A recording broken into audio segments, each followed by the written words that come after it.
I'm going to start with a short introduction and then we'll move right into Emily. And thank you everyone for joining us. This is really exciting. My name is Clil Nevo. I've sent you probably messages and emails and invitations and so on.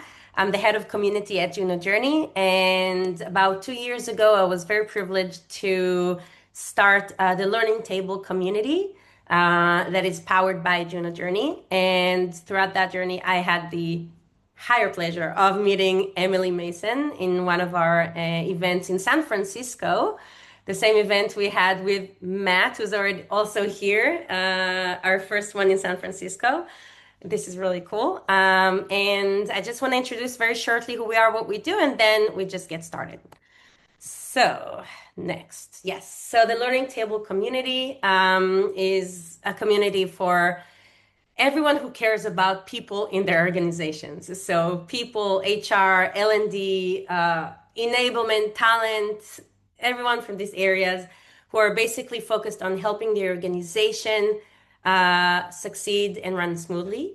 And our community is working globally, both in the US and Europe and EMEA through a few main types of activities. We have our online webinars and workshops. Some people here are regular visitors. Some may be here for the first time. This is very exciting. We have face-to-face sessions in hubs across the world. We have a program of professional matchmaking, which is here to really support and help people in their professional journeys, since this is a community, and some exclusive events for senior leaders in the industry. And all of our events are open and public, and I always send invitations, so I hope to see you in as many of them as possible. Next. Yes. Okay. And what is Juno Journey? Since most people tell me they never heard of it. So very, very quickly, we're here to basically help show you how we help our customers move from learning to workforce readiness. And what does that mean? I'm probably not going to be the first one to tell you that the world is changing faster than our organizations can really execute. And the real question is, where are we right now in supporting our employees with what they really need in this unbelievable change? And if we talk about that change, I want to explain what that means, what we see out there. We look at trends that are happening right now. For example, the average skill tenure that reduced dramatically from years of relevancy to almost nothing, which means we continuously need to upskill ourselves and people in the organization and reskill almost every day. Think about the number of business applications that we're using that just keeps on growing. And the ones that we're using keeps changing all the time. And we really want to make sure we see business values out of them, which means a lot of application training. Another example, we as companies deliver much faster, which basically means the knowledge of our people is continuously changing about our own products. And I'm sure Emily sees that a lot in onboardings and how often you need to adapt them and change them and so on. So basically all of that means they need our help. But where are most teams still right now, we're kind of still stuck in the operational phase rather than really supporting our people in preparing them and the workforce readiness. Can you send me this report? Can you update this board? Can you update this content, make it more engaging or updated? It's an endless war. And basically, that's not focusing on strategy. That's really focusing on the operational lifting. And that's exactly where we step in.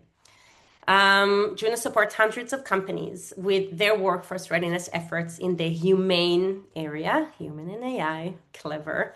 We basically connect human strategy with automated execution orchestrated by the Juno agent. That agent, Juno, understands your company's focuses, your department goals, and your employees' capabilities, and she doesn't do the work herself.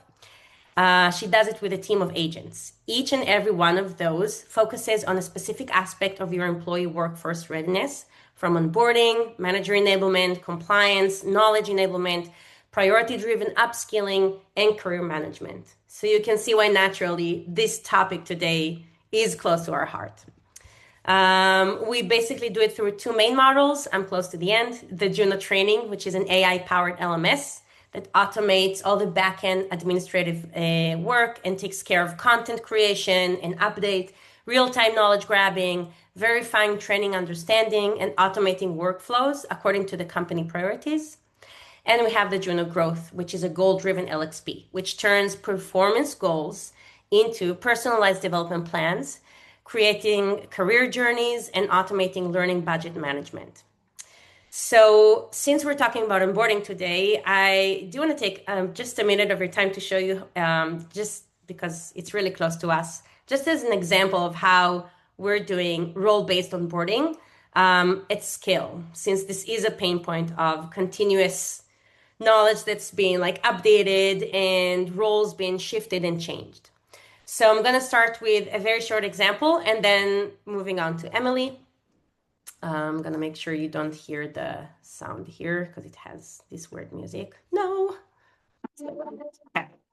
So basically, fully synced with your company tech stack, evolving knowledge base, and HRIS based on your company business goals and unique objectives. Jaden builds within minutes role-based onboarding or ongoing training, making sure your new hires time to productivity reduces and possess the skills and knowledge to bring business results faster and at better quality.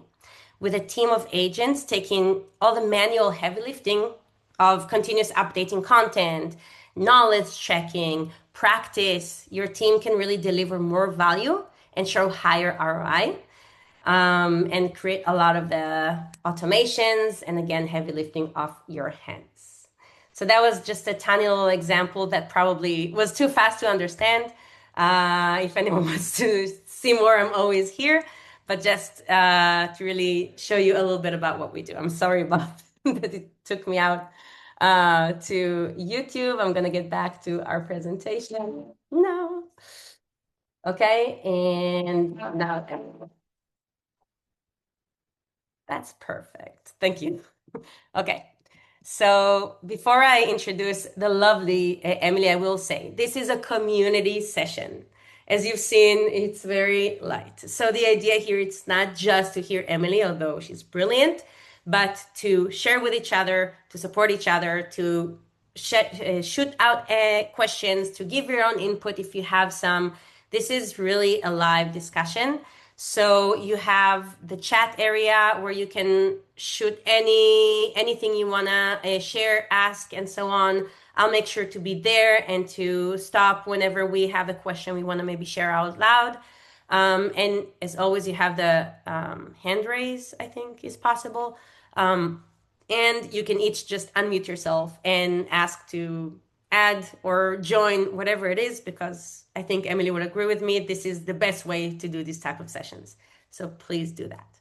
So designing role-specific onboarding that actually works. And I think Emily will explain more what that means. And I think everyone in this room can really understand the importance of the topic if you're here. Emily has founded the Burgess Red company that specializes in building, I love this definition, red carpet, new hire onboarding experiences for organizations across different industries and high growth. At high growth, she has more than a decade of experience in sales, in training, in learning strategy. So she really knows what she's talking about. She's helping companies design scalable and role-specific onboarding programs that really strengthen their retention and set new hires for long-term success. And one of my favorite people in the world. So without further of my ado, Emily, stage is yours. Thank you so much, Cleo. And I'll tell you what, if I can just wake up every morning with that snippet, that soundbite, just to start the day, I will feel so much better. So thank you for the warm welcome to the Learner's Table and all the things that Juno Journey is doing. And before I go into my presentation, or facilitation, I should say, because I don't like presenting to people per se.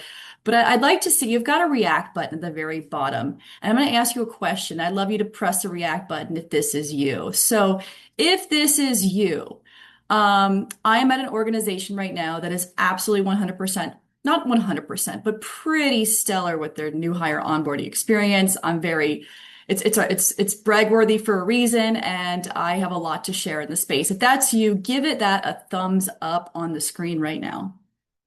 Go ahead. I love it. Yes, that's excellent. I love seeing, listen, there's a sign of hope out there. It does exist, y'all. Rebecca's here to show us the way. And then if you're here and maybe you're thinking maybe it's a company that you're with, or you maybe it's a company that you were with. We're not naming names currently. It could be just from your general experience of new hire onboarding. Was it a dumpster fire? Was it something that you're like, oh my gosh, this needs to change? So if that is you, go ahead and give yourself a laughing emoji. If you're on the struggle bus, or we're on the struggle bus with a company that had kind of onboarding. All right, I'm seeing we're 1-to-1 right now. This is okay. Okay, we got more. We got more. That's what I fully anticipated. It's funny when I go to conferences and I exhibit, it turns more into a therapy session. And we don't do this and we don't do that. Let me go ahead, share my screen. My hope today, honestly, is that we get to learn from each other because I imagine there's a lot of things you're doing really well already. I hope to impart some things with you that are meaningful, practical things you can put in motion today. And of course, I know our time here is fast and furious. So let's make sure we continue this conversation hereafter. So without further ado, let me pull up my screen here and make sure all the tech is working in a wonderful capacity. If you can't see this, just give me a yell, but we will dive right in. Here's what I'd love for you to do. I know we're a little shy on the first end of the session here, but this will require someone to come off mute, and you will get kudos from me tremendously if you do. My question is this. You have two options. You can either tell me about the best onboarding experience you've had. I want you to think about what made it great. How did it make you feel when you walked in? Did you know what was expected of you? Or you had the option of telling me your worst onboarding experience you had. So I think I personally know I've been there many times over as a person who actually led the actual onboarding and also experienced the onboarding as a new hire. So I've been in both camps. I get it. So the confusion, the silence of the just go figure it out kind of energy, what made this painful? I would love for someone to come off mute and share either story. And just give us a couple talking points. I'm talking 30 seconds. Just give us a synopsis. And I'm trained to wait an extremely long time in silence. So here we go. Yeah, I don't mind sharing. All right. Is it Doran? Yeah, that's my name, Doran, Doron. thank you so much. Please give it up for Doran, everybody. Yeah, so I can say the worst onboarding I've been a part of was when I started at a new company, and there was no onboarding. It was okay, just meet with this person and that person, and go ahead and start. And so it took me a few weeks to actually understand what the job really entailed, and who I should talk to, and how to get things done, and how to progress. And that was those first few weeks, I was very, very bored. hmm And Doran, for the record, how long were you at this company? I ended up staying there almost a year and a half. Do you think you would have stayed longer had this been a more put together orchestration on the front end? I don't know. Yeah. It was a sign of bigger things. So I'm assuming if the onboarding was different, a whole bunch of other things would have been different as well. Yeah, perfect. Well, thank you for sharing, Doran. Thank you for giving that up for us. Yeah. And listen, Doran's not alone. I'm sure listening to a story, you carry at some point maybe the same sentiments. And I recognize that a lot of the folks here on this call today are probably in the driver's seat of how of being able to make the changes in onboarding to make it better. So I'm going to look at it from that vantage point as well. So let's dive in further. Um, the best onboarding, you have to know what's going on. Doran would have really done really well if he was very clear on the role, if he knew what success looked like from the front end. Doran, you talked about how to go talk to this person. Not only going to talk to somebody in the organization, but why are you meeting with them? What do they do? How will you be working together? We really want to take out the guessing work. If you're piecing things together, that's hard enough. It's hard enough for a new hire to start their own, start a new career pathway, a new job, new organization, new people. And then they're left to kind of piece together how this should all fit. And I get it. Listen, think about why this happens. People are moving at a mile a minute. And I don't know about you, but it's been my experience that I don't know a lot of organizations that have an onboarding specialist that carry the load of this from end to end. There's a lot of stakeholders involved in this, and they do their piece, but they don't always understand the connectivity of how one links to the other and the dependencies that have to go on with that. If this, then that. Um, all that stuff, all that infrastructure can break apart if you don't have a clear plan. And new hires are left wondering what to do. So, what I will say is this. Most companies, while they might not have a clear onboarding pathway, and we'll talk about the delineation of what I mean by onboarding versus orientation, what you do find a lot of organizations do have is the orientation piece plus a whole lot of hope. We'll talk about the difference. So, orientation, this is more of your admin onboarding. This is something that a lot of times your HR function would do. People getting badged so they have access to the building if they're on site. Enrolling in benefits, for instance, pointing people like, here's where your desk is going to be situated. But it doesn't tell them in that 1 day or 1 week or whatever timeline is given in orientation, it doesn't tell them how do you perform in that job. If it's anything like my experience, orientation pulls in people that are in accounting, it pulls in people that are sales and marketing. So it's not job specific. It's foundational about the organization. Is it necessary? Absolutely. But that's not where it should end, right? So this is the gap. This is where we need to figure out how do we do, yes, get admin onboarding because you have to be in, the legal bounds and people have to know how they get paid and all that stuff. Yes, do that. It's important. But then take it a whole step further. Let's dial into that today. Um, I always like using analogies for this.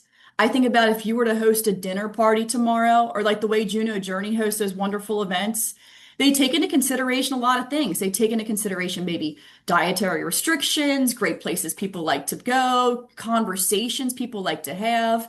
Same thing is true with onboarding. It's like welcoming someone into your home. So when they show up, and I just heard the story the other day from a client, they said, we had a new hire start. The desk wasn't clean. There was a bunch of stuff in it. We gave them a broken pencil and one pen and a half-used notepad. That is not a way to welcome somebody into your organization, right? We've got to dial that in. You have to be really intentional. Make sure that they know that they're welcome there. They're meant to be there. And you show that from day one. You show that before day one, actually. But showing them around, making them feel at home. This is something that you should want to do. Now, from my perspective, it's not something that you do just on the first day. It's something that you continue to do in their journey with your organization. And I say most organizations, but I do recognize that we do have some unicorns out there, and I want to fully applaud the unicorns. And I love talking to the unicorns out there because it gives me hope, and I do still continue learning from them. A little bit about me with that is I say I play in the onboarding space because I have 10 years of not study, like scientist study of it. I have 10 years of scars of it. I have done the work and I can tell you what didn't work and I can tell you why. And later on, I have 9 key principles that I pressure test every new hire onboarding against to see that it's going to stand and be successful. I'm going to share some of those with you today. But that's kind of my backstory. I've done this before, trial by fire. A lot of times you don't show up as an onboarding expert. I don't even know if that's a thing in college or post or in schooling, post high school. But it's something I kind of fell into and I just really fell in love with it.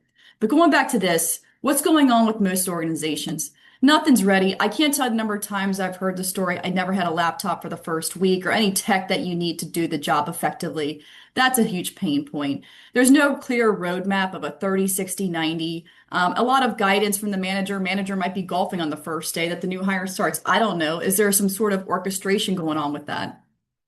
I do have my hot takes. I like to throw these in here. I like to add some fun flair to this conversation. Yes, that is a toilet. I try to make it as clean looking as possible. Why do I show you this?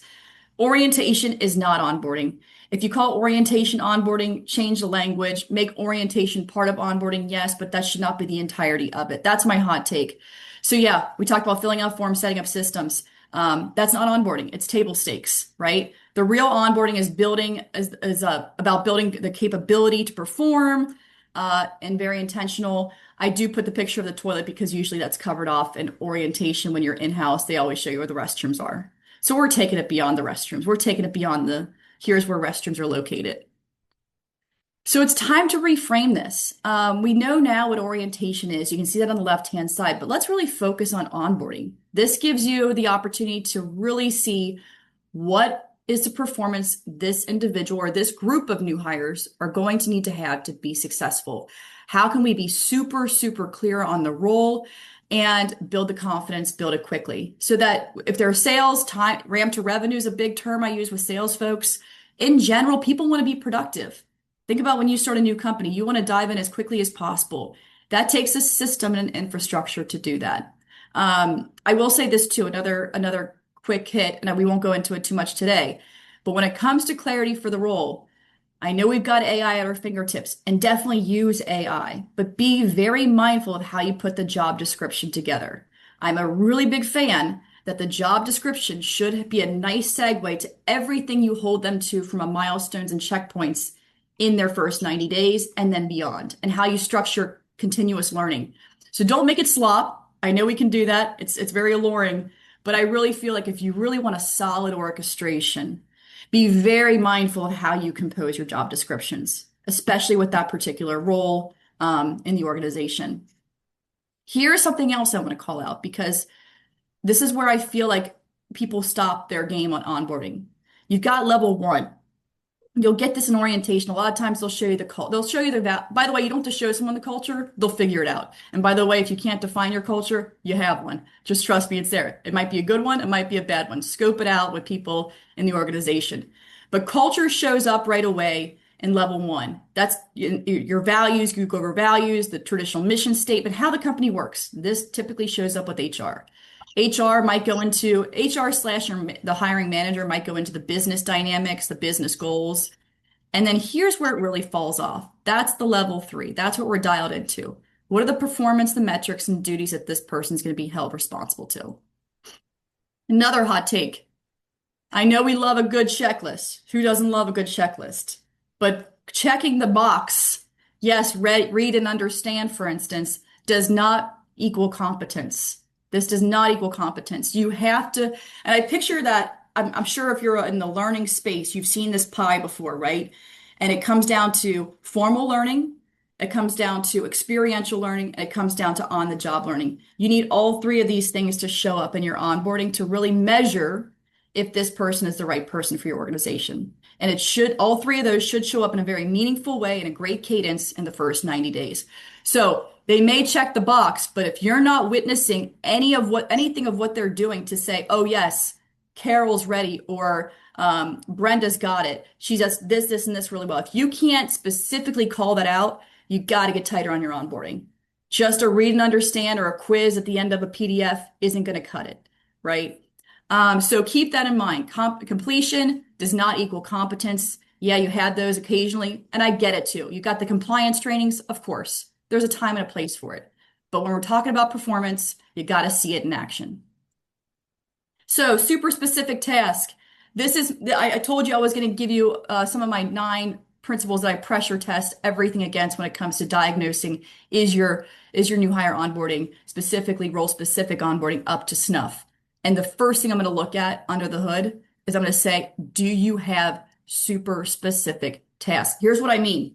And I see a lot of software companies, they'll say, meet with this person or, go access this tech website, or we use this particular tech stack. Go in and log in.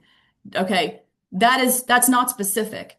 You have to understand if they're gonna use some sort of piece of tech, if they're gonna pull a report, have them do that actual activity, especially if that's something that they're gonna be doing frequently. So be very specific. Go to this site, pull this report, and then provide 3 key insights or 2 insights to your manager that, of what you extracted from this report. And then now your manager and the new hire can have a very meaningful conversation because the manager's like, oh, you actually pulled out some really interesting things that we didn't consider.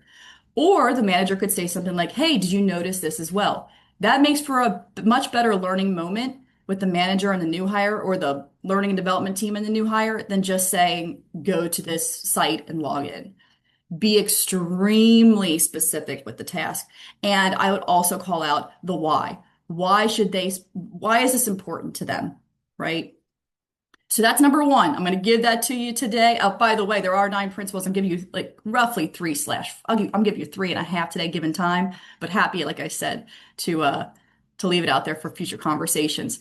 Um, I think Doran, you mentioned this. You took the page right off of my slide here, which is funny. Go talk to Jim. That's an example of something that's non-specific. You want to turn that around. Talk to Jim to understand X so you can do Y. You see the difference?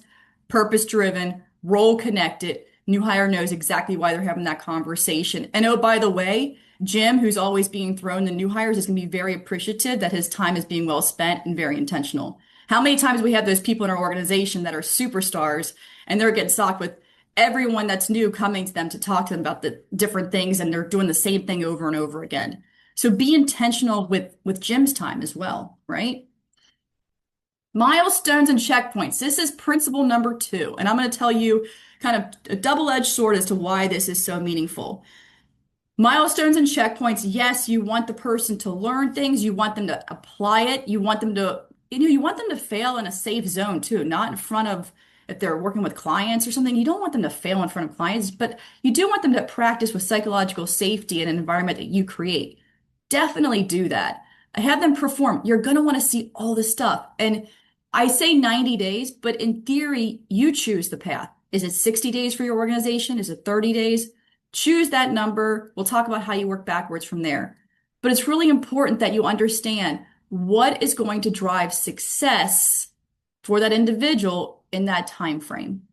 They're going to want to know this too, because what do new hires ask us? They ask us, "Hey, how am I doing? Am I doing well? Am I capturing things well?" If you have the right checkpoints in place, you can absolutely say with great certainty, yes, you're doing well.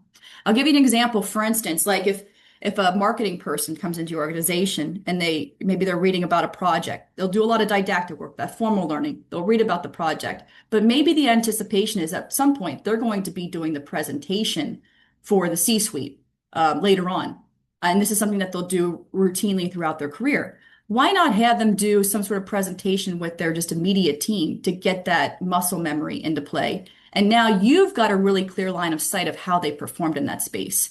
And you can also give them really great feedback in that space. And they appreciate that because it's a safe area. You're not in front of the table stakes are a little bit lower, right? I'm going to call out one other reason why I love milestones and checkpoints. And this is kind of it's a downer, but it's something that's worthwhile. You know, those people that come into our organization, we love to think we hire perfectly. And maybe we're not doing the hiring, maybe other people are doing the hiring, we're doing their training. Fine, I get it. I've hired people that I thought were great, brought them in, and it didn't work out so well. But the challenge I had was it took a year. It took a year for that to come to fruition to understand this isn't the right fit. And why did that happen? This is one of the scars I built because the milestones and checkpoints weren't in place in that first 90 days to assess how well they were doing, to say objectively, hey, Cindy, hey, Tom, I'm sorry, this is the road we gave you. Here's the things that you did. And unfortunately, this is not working out. And maybe, just maybe, there's another opportunity for that person, the organization somewhere else. And I think the new hire at the end of the day is going to thank you for this because no one wants to be stuck in a job that is not, they're not feeling like they're contributing. So I say this for 2 reasons, right? Give them the roadmap to be successful, but if they're not, right, be able to have that objective conversation early on. And this will help you out tremendously. And I will say your HR friends will thank you for this as well if you're documenting this journey. Kind of a downer, but something to note. All right, moving on. Let's get it back in motion. We talk about, listen, Juno Journeys brought us here today. I would be remiss if I did not bring in principle number 3, and that is automation. My friends, if you are on Excel doing checklist, let's have an intervention today. That is not necessary. You've got tools like Juno Journey, et cetera, that can get you, up to snuff. And I will tell you that unless that's like kind of your model for business, people are going to walk to the door and walk potentially right out mentally if they don't walk out physically, if you're doing Excel spreadsheets and things of that nature. People need to know what to do in real time. Furthermore, if you're the trainer, if you're the manager, you need to know how is your new hire performing in real time without having to go find the latest version of an Excel file. You need to go in and say with great certainty, hey, of these particular items, they are 50% of the way through. they're right on track. Or maybe they're not on track and you have to intervene. But you got to have real-time information. You got to have the information in one space. You got to use a tool that other people know how to use. You ever hear of a single point of failure? I've had many of those in my career. I get these phone calls from people. I'm actually working on a phone call tomorrow. They called me up. They're like, my LMS, we're freaking out. There's only one person that knows how to deal with it. And that person's going on a sabbatical. What do we do? Well, probably don't get an LMS that's so unuser friendly, first of all.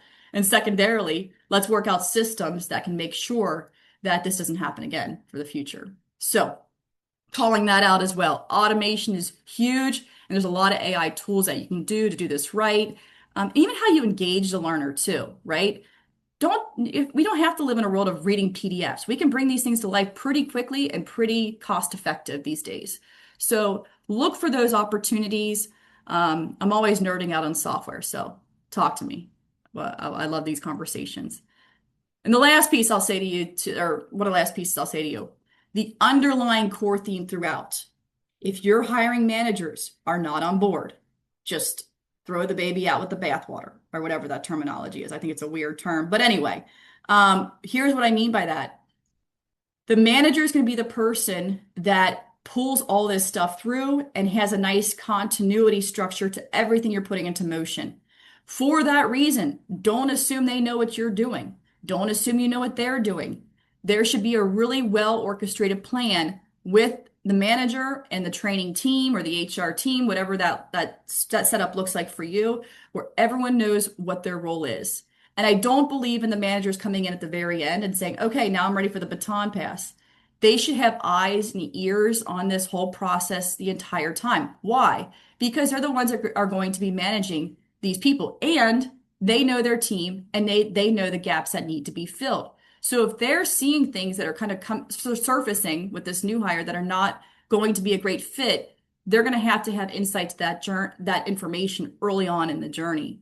So managers need to be trained, and you have to provide nudges for managers, because if you have an organization where maybe a manager has a new hire here and there, they won't remember this information when it comes back around. How can you provide that? And going back to that automation piece, how can you provide that nudge? They know, what am I doing? When am I doing it? How can I do this seamlessly and be on track? All right. And I know that we're going to do a lot with Q&A today, so I want to be mindful of that. So I'm going to wrap up here, but I would say this. I'm going to leave you with this.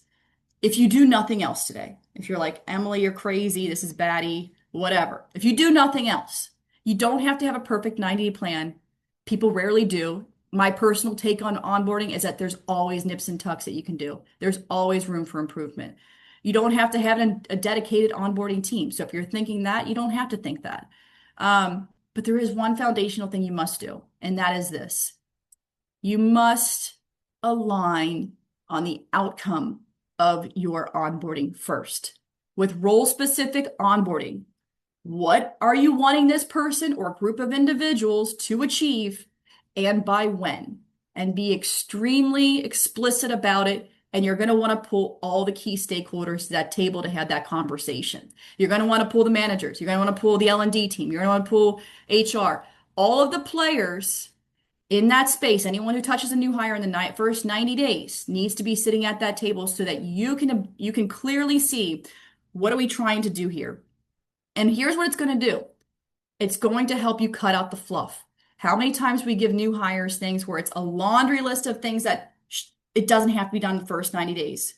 Or if your goal is really, if you're in sales and you're like, we want them in front of a customer in 30 days, you're going to have to cut out a lot of stuff to get that, to make sure that the new hire is getting what they need. They're not overwhelmed, but also being mindful of the other things they have to do too. But do they have to do it right away? So position things in front of the new hire when they need to be done. Do not, when they turn on the, when you turn on the computer and you got 40 things waiting for you with the, compliance and all that kind of stuff. If you can change that kind of stuff in the first 90 days, I recommend it. If it's not something that has to be done in the first 90 days, maybe there's a way to parse it out better. But be super mindful of that. So align on the outcome first. I love giving out a good template here too. So this is just kind of showing you there's a lot going on. I just want to, sometimes people like the how-tos, the nitty-gritty. So I don't want to hold back. I don't want to gatekeep. So here you go. Here's what I talked about, the hiring manager. They might have a desired outcome of new hire independently manages their core responsibilities. What does that look like? What does success look like in 90 days? Maybe they're not having escalation calls, right? What are the key success drivers? The weekly one-on-ones. By the way, be intentional with the one-on-ones. Don't just set up the one-on-ones. Have them be structured so the managers having the same conversation of the learning that the new hire is doing that week. Tasks to cut out, maybe excessive compliance modules. Not to say they're not needed, they're just not needed right now. Um, you got other ideas in here, so take information here. Again, what you're doing with this is just getting extremely clear on what's needed and what's not. So, with that, my friends, I hope I gave you a good taster. I hope this touched some nerves. In fairness, I think that a lot of us, there's probably some really great things you can share on this call that I don't know. So I love learning from this community as well. I'd love to continue this conversation. You can connect with me on LinkedIn.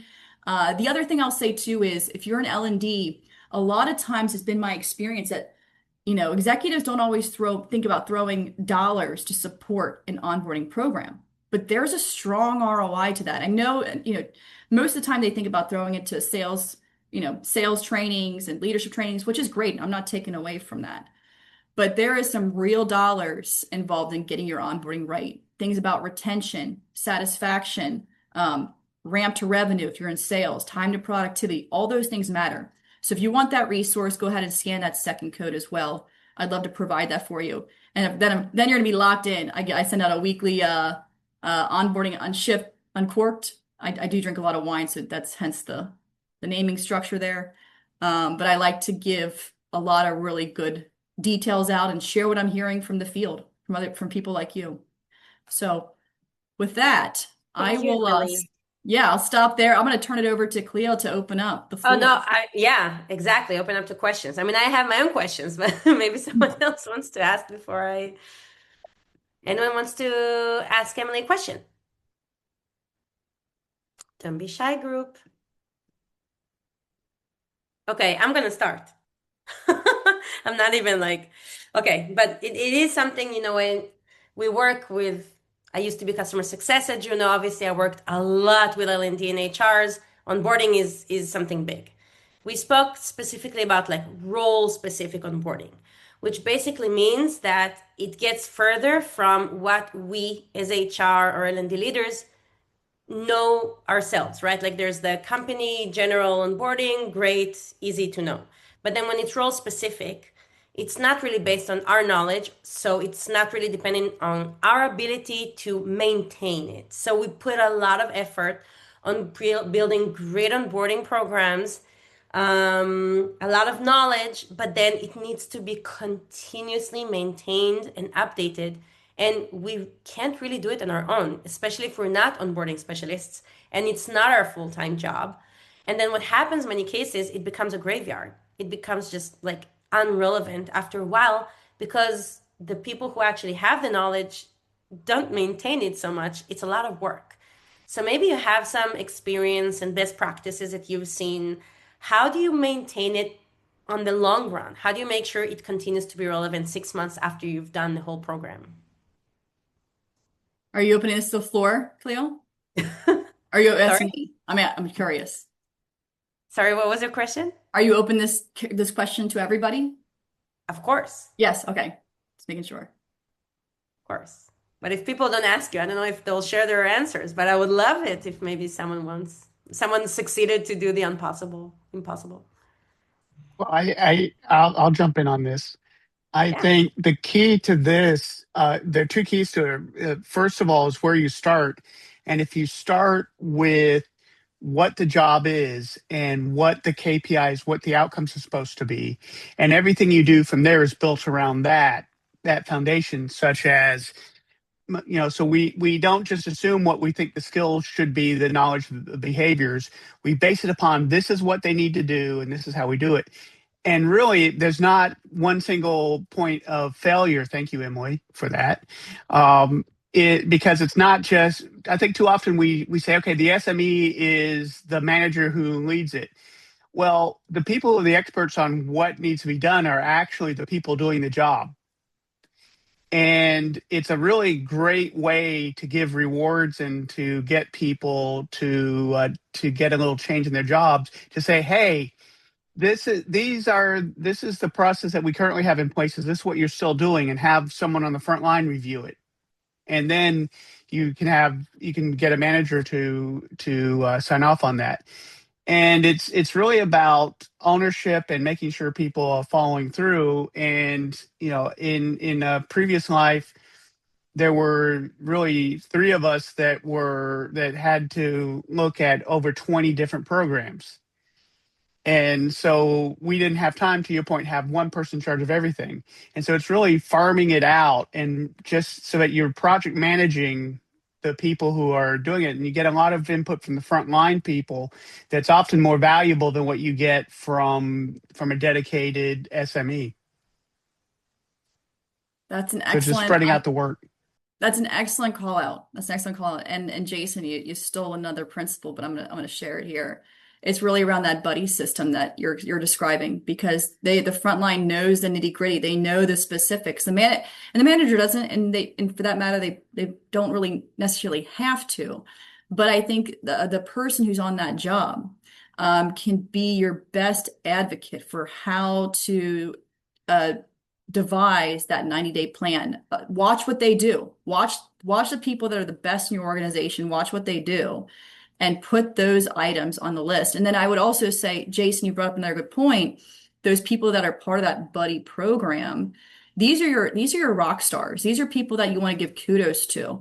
And if they're interested in, like, say, that next level management career, this could be a really great opportunity for them to immerse themselves in kind of managing, in a sense, that new hire, right? And I really think that be intentional with that. Develop a program for that system. They need to be trained too. Don't assume that just because they're a rock star, they know how to train. We all know how those individual contributors show up when they get that first management job. Some of them, not all of them, right? But they show up and you're like, wow, what's going on? I thought this would translate, but it doesn't. Not always. Sometimes, yes. There's always the caveat. But yes, be intentional with training them as well. So Jason, that's a great call out. Thank you, Emily. And I'd like to just tag on to that a little bit too, because you're exactly right. The bulk of the people you're going to rely on are your top performers. But don't forget that the people who are struggling are great resources for information as well, because you can really identify, where are you struggling? What is happening? And by identifying that, you can then say, well, is that something that we're really doing enough? We have enough practice for it. We have enough exercises. Are we hitting this hard enough? Or is this something we need to do a little bit more with? So absolutely. Thank you. Yeah, excellent point. Excellent point. What else? Cleo, do you have any more questions, or do you want me I to? do, but Yeah, people go. like Yeah. took an hour of their time to come here. They must have questions or challenges they need help with. No one wants to share. Let's workshop some pain points. I can share a challenge that has been top of mind. So there's always a tension between having a generic onboarding, which is easy to manage, and being super, super team specific, which would be very helpful. But obviously, as in my case, a very small L&D team, we don't have the resources to be able to even find out needs for every single team and be able to follow up and manage and develop something like that. So the tension is, how do we find a good balance between those two things, where easy to manage and very effective.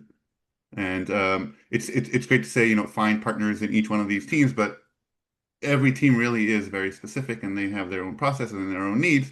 So it is a bit of a challenge on how do we get an effective role-oriented onboarding that's also manageable because in my role, for example, it's not the only thing that I do. So we need to find how to balance it out with all the other resources. That's a great call.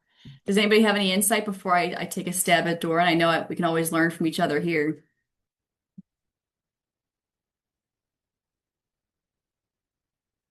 Once, twice. All right, I'm gonna say Well, something and go. Oh, wait, I heard a voice. I heard oh a no, voice. I was just going to say, I like you, Jason? I didn't want to dominate. I think one of the things that we can always do is get resources. I mean, I think I mentioned I had two people. I started out with zero, and actually, I start in this organization. And the way you get more people is by speaking the language of the C-suite and really turning learning and development from a cost center into a performance profit driver. And so one of the things that you can do is you can go through and say, this is how much it costs you every time somebody leaves one of your specialized areas. And this is how much more quickly we can get them to get people to proficiency when they're on board. And this is how much it costs you when they're not there, when they're not proficient. So if you give me the resources to get somebody to help build these role specific onboarding programs, this is how much it would cost you to get that head, and this is how much more you're getting back from the investment. And I think in L&D, we do a really good job of being focused on the human-centered side, and we don't want to lose that. We can't lose that. In addition to that, we also have to be able to speak to the business and speak the numbers, speak the data, and most importantly, speak in terms of profit loss. And if we can do that, then you might be successful in getting some help in those lines of just making it a business case of why we need to have role-specific onboarding. Yeah, Sorry, Emily, go ahead. no, that's a great call out, Jason. I'll tell you one thing, like that, I always love going to learn about like how to build business cases better to get the dollars needed to support these things because it's so true. I mean, think about if you lose people within, a year's time, how much is that costing your organization? Put some dollars and cents behind that because that's something that the people that are cutting checks, they'll listen to that kind of information. And I hear what you're saying, Doran, about the stress of how do we do it like role specific. I think if you wanted to do it in-house on a very more economical level, a pathway you could consider is in that buddy system, aligning with them, right? So sitting down with them and just spending a day like, hey, walk me through how does this look? How does this sound? And then maybe a day of observation too. I think it's important to see how it all gets put into motion. The key that you have that they don't have, though, is you understand learning. You understand how to package this in a way that's consumable by an adult learner. That's where you win, but you just need to have the understanding of what that looks like specifically. So I would say on an economic level, if you have some sort of buddy program or someone that like that rock star you can lean into, spend a day doing questions with them and spend a day or doing observation. See them on the job, see them actually put this in motion. Yeah, that's a great call out. I'll definitely see how I can do that. I will say that something that my fantasy is leveraging AI to do all these kinds of things, and then having an AI buddy who can or multiple buddies who will be able to manage the things that I can get to. But until Yeah. then, Well, and in And fairness, we're not too far away I from talk that. to you, Like, Dawn. yeah, go ahead. I was going to say, and that strategy works great with the buddy system because then you have instead of having having a frontline person have to go through and create the content, now they can just go through and review the content and edit it, make sure that it's accurate and the AI is doing the right thing. Because you always have to have that human in the loop to sanity test anything that the AI does. And that's a great partnership there. And Juno Journey, I think, has some solutions for that. Great plug, yes. Yeah. Thank you. Cleo, do you want to say anything? You want to say? Yeah. I'll talk to him. Yeah. I'm kidding.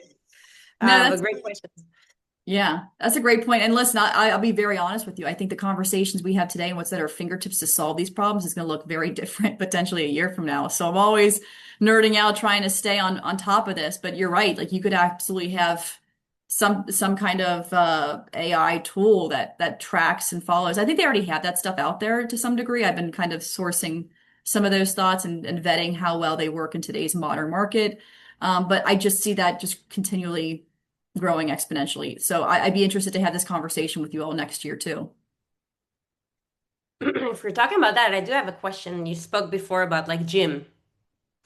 And how do you balance out the human factor from the self-paced learning, whatever knowledge that you can record Jim saying once, and Mhm.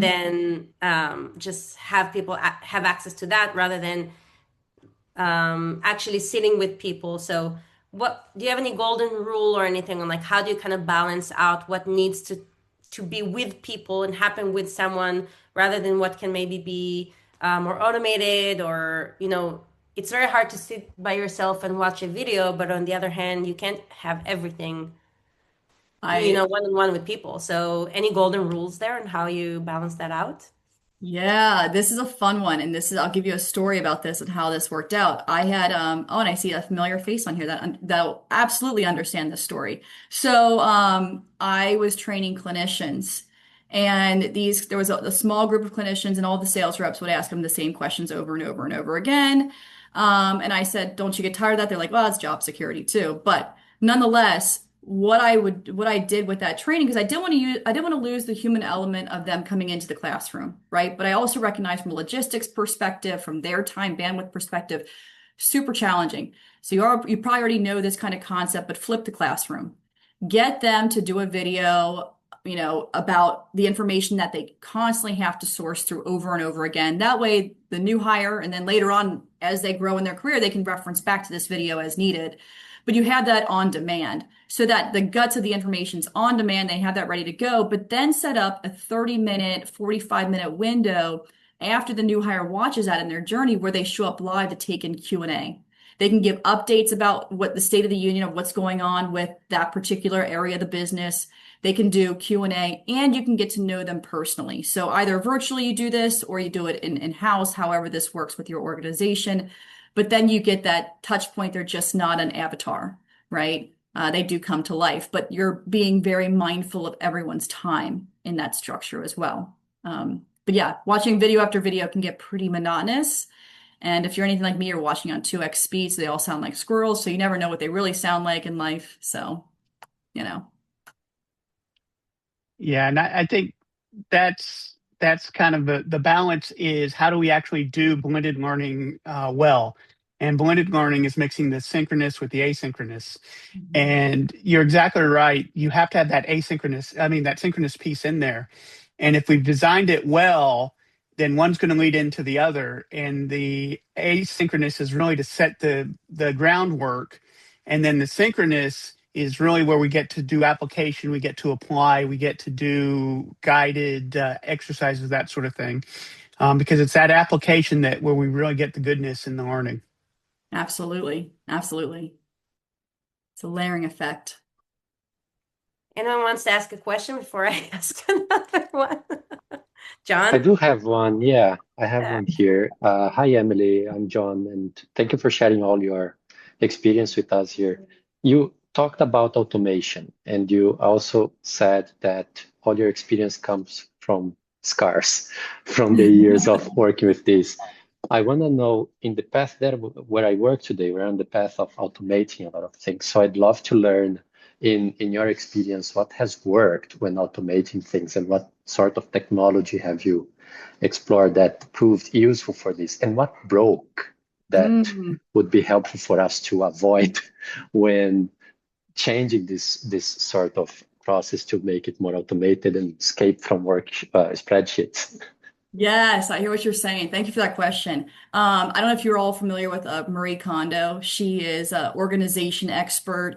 So if you ever went to like redo your house and you have too many clothes or too many books, she walks you through and you're supposed to look at the item and say, does this spark joy?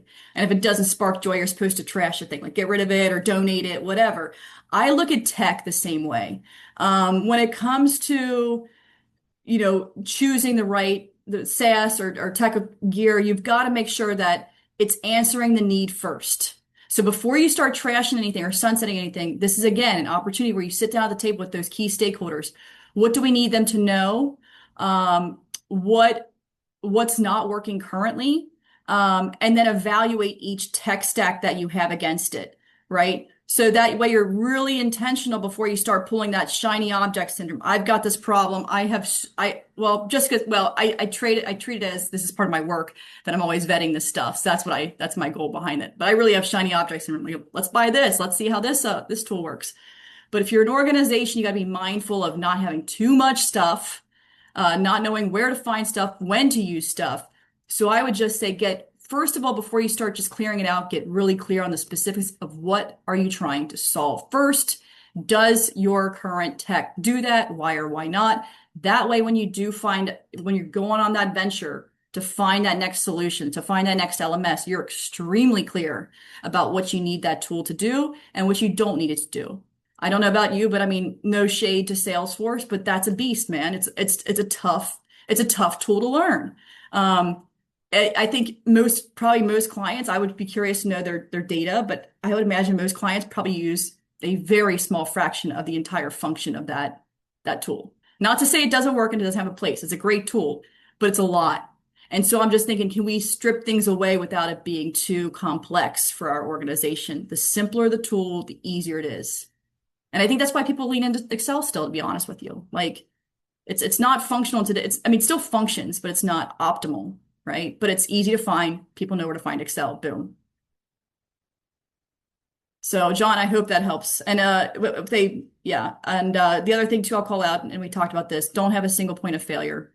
When you adopt these tools, make sure that first of all, make sure they're user friendly and that multiple people know how to use them, or they understand what their role is in that piece. So yeah. Thank All right. you. Emily, Yeah. we have 3 minutes. Do you want to add anything about Burger Thread and how and maybe you can support and help Yeah. people outside this 1 hour? Sure. So this is something I nerd out on all the time. Whether you want to do business or not doesn't matter. Call me up. I'd love to hear your challenges. I'm in the process of writing a book. I think I told someone that. So I like to put anecdotal stories in there. So if you want to be a part of that, I'd love to hear your story. But beyond that, if you're feeling the strain, if today is leaving you with a little bit of angst and you're like, I want to form some level of resolve, don't know where to begin, something that the organization that I started does is an assessment, is a tool that looks at those 9 principles and pressure tests everything that you have going on with your organization. I then optimize for what are the top 3 solution areas, and then how much money are you losing? So that way you've got a business case that you can take to the executive team that says, hey, let's solve for this. Here's our problem. Here's how we can solve. So that's what I do for organizations. If that's of interest, I'm happy to continue that conversation. That's awesome. Thank you so much. I think we all really highly appreciate your time and everything you gave us here. And I have a feeling a few people here might be camera shy, but will reach out on a personal level. And I really appreciate this. Everyone, I'll share Emily's deck and contact details, and of course, the recording and the summary of everything by email. So you can always come back and look at it. I think, Jason, I want to thank you as well because you've been a superstar in this session too. And thank you very much, everyone. We have another really cool session next week with a panel discussing how you manage human and AI workforce. That's a combined workforce together. So I'll send you a link to that as well. And thank you, everyone, very much. Have a great day. And thank you, Emily. Very, Thank very you, much. Emily. You're Thank awesome you. as expected. No, you're awesome. I love this group that you put together. Nicely done. Thank you. Yep. Thank you. Bye, Thank you, everyone. Emily. Thank you for letting me you. geek out. I appreciate that. No, Jason, let's continue the conversation. I love it. Absolutely. I already sent you a LinkedIn request. Thank I you. love it. Excellent. Khalil, thank you very much. Of course. Stay healthy, stay safe. Take Thank care. you very much. Bye, Take care. everyone. Bye.